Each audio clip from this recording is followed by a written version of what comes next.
Claire. Hello?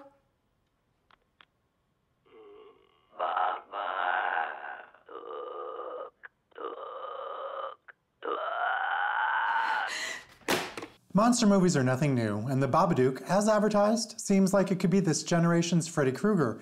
But in Jennifer Kent's new psychological horror film, that's not exactly what she's going for. The movie centers on a single mother named Amelia, haunted by the death of her husband in a horrible car accident the night her son was born. Years later, her son Robbie finds a mysterious book about something called the Babadook, and after reading it, the two unwittingly release an evil presence. But this film isn't really about a monster lurking in the shadows. He's there for sure, and he's pretty damn frightening, but Kent's script goes deep into the psyche of Amelia, ultimately using the Babadook as a metaphor for a much bigger and more grounded problem. As a huge fan of horror films, I was very much looking forward to this Aussie import. Kent's film has a lot going for it in its style and themes and lead performance by Essie Davis. The problem is that the story is relentlessly depressing.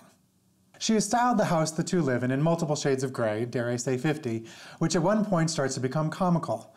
But it does symbolize Amelia's mental state, which gets more and more unhinged as the film goes on, so much so that her behavior toward her son is awful and ugly, and by the end of the film you just feel icky. Whenever the Babadook appears, which isn't that often, the film is genuinely scary. The rest of it, though, is gloomy and dismal. This isn't a fun horror film. Perhaps that's what makes it horrific, and in that Kent succeeds. And she does succeed in making her theme work, especially in the very last lines of the film. But to get there, you have to trudge through some very disturbing and distressing waters, of which I never really want to wade through again. For horror fans, it's a see it, but for everyone else, you've been warned to take your antidepressants now. Stream it.